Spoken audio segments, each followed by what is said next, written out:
Next on Worcester News tonight, a crash shutting down Route 146 this week puts a spotlight on the effort to make the stretch of highway in Millbury more safe. Plus, United Way celebrates its 25th annual Day of Caring with more than 1,500 volunteers working across central Massachusetts. But first, we begin tonight with the latest on Hurricane Florence. Good evening, I'm Olivia Lemon. The storm surge could be as high as 13 feet. The hurricane conditions could last 24 hours or longer, and up to 40 inches of rain are possible. And right now, the storm is moving closer and closer to shore. Meteorologist Tim Kelly is tracking the latest. Yeah, it does not get much more frightening than a radar satellite composite like this.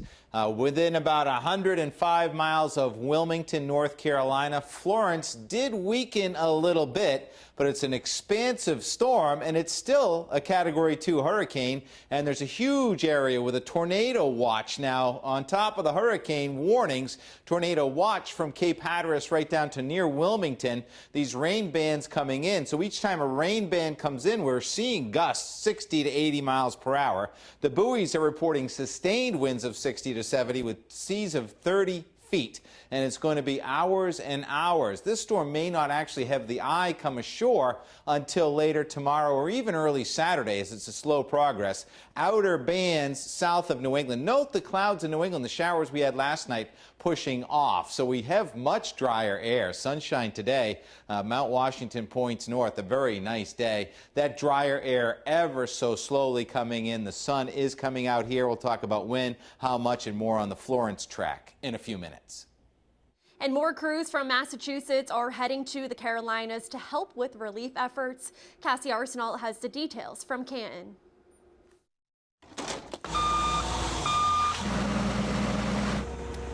It's almost go time. That's good. These men are just waiting for the call.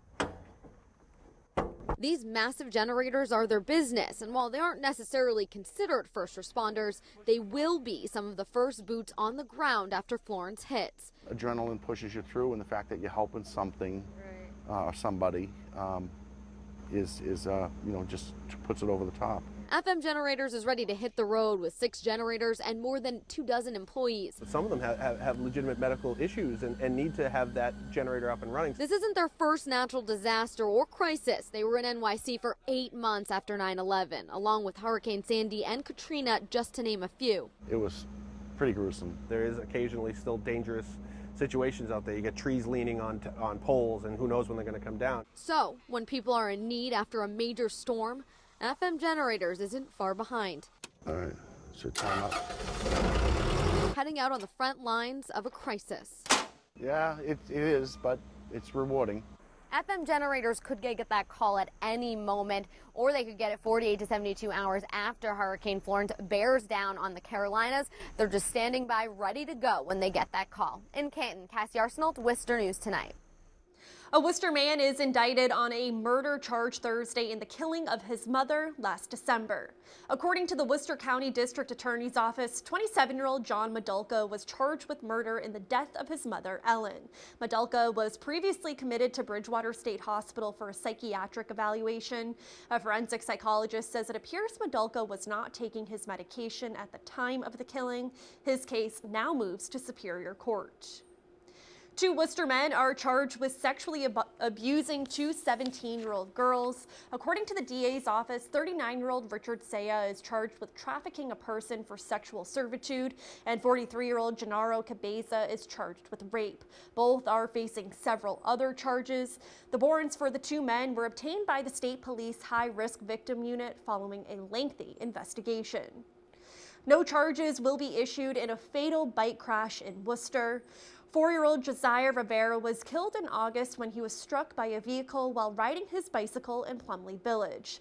His family told Worcester News Tonight in August it was an accident and the family friend who hit him did not see him.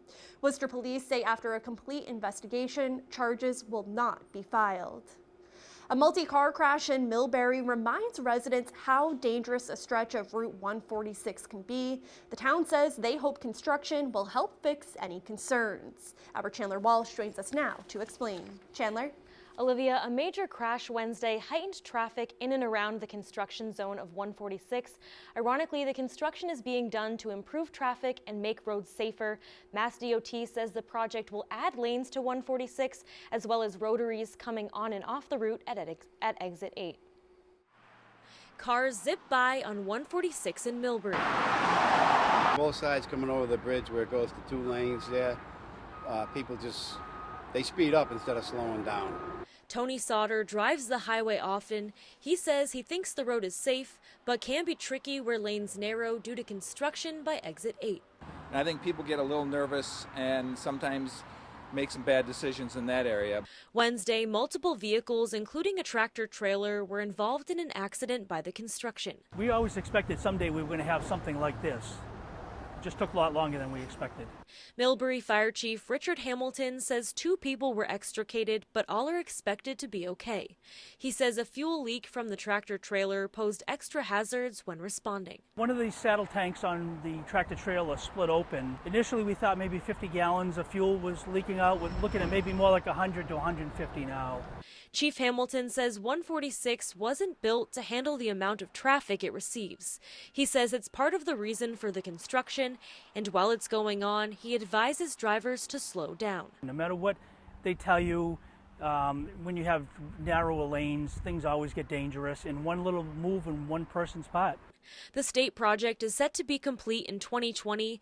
Millbury Town Manager David Marciello says the road and rotaries will be safer and have better signage. It's going to be a very nice area of the town, whereas before it was an old bridge that was falling apart.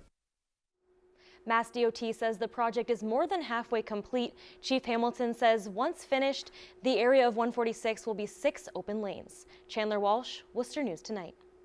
Wednesday night, Worcester City Councilors voted 9-1 to support the Pawtucket Red Sox ballpark project. The city will celebrate the team coming with a block party this coming Monday. City Common will host former Red Sox players, current PawSox players, and have food trucks. Following the party downtown, streets in the Canal District will be blocked off for a block party from 6 to 10. Members of the Canal District Alliance could be seen planning out the event along Water Street Thursday. President Gene Zabinski and First Vice President Ed Russo say they still can't believe it happened, but they're ecstatic. The team is welcome to Worcester. As you can see, the Canal District Alliance is actually putting on a block party along with the folks from Pawtucket and the city, just to celebrate everything that's going on, which has happened in the last month or so.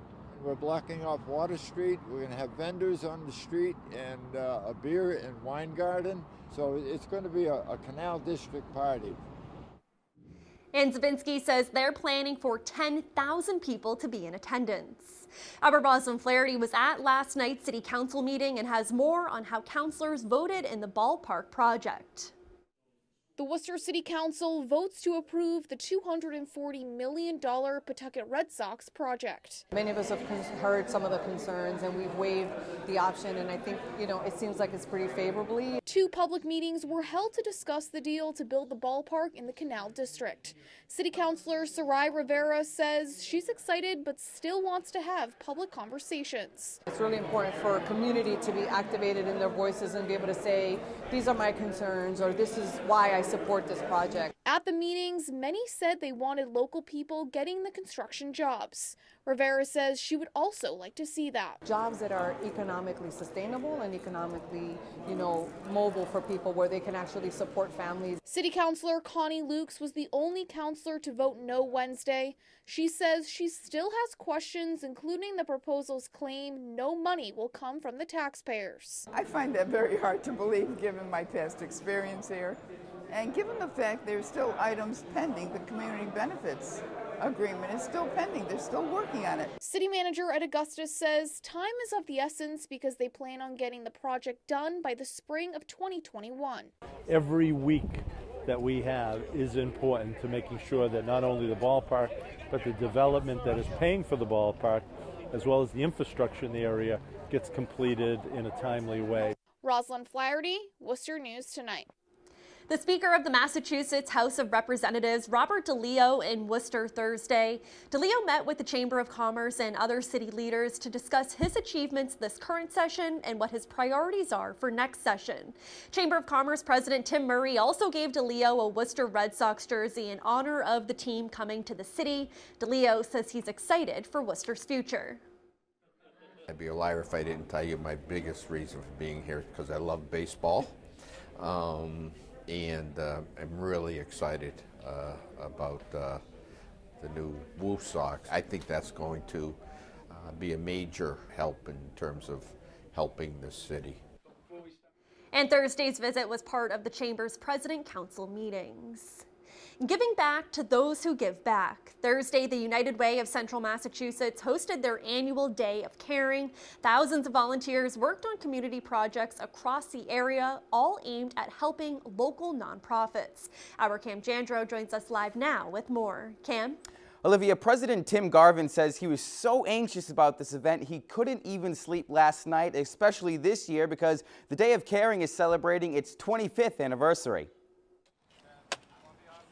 For the United Way of Central Massachusetts, the annual Day of Caring is one of their busiest. We get projects from our nonprofit community and we match them with our corporate and business friends and our organizations that want to do some team building. President Tim Garvin says in just one day, nearly 2,000 volunteers in the area will complete 60 community projects.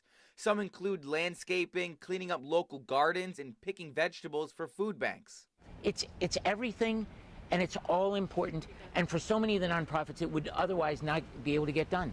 More than 100 local nonprofits will benefit from these projects. The YWCA of Central Massachusetts is one of them.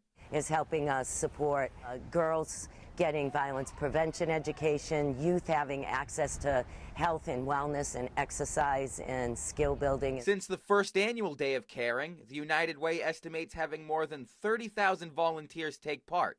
This year, members of Fidelity Bank cleaned up the front of the YWCA and handed out free ice cream to people in the city. Our mission is just to do the right thing, and so if we get something out of it, it's just really the fact that we're giving back to the community. The hope is the Day of Caring raises awareness of the needs throughout the area. For Garvin, it's one of his favorite days of the year. People are happy to help.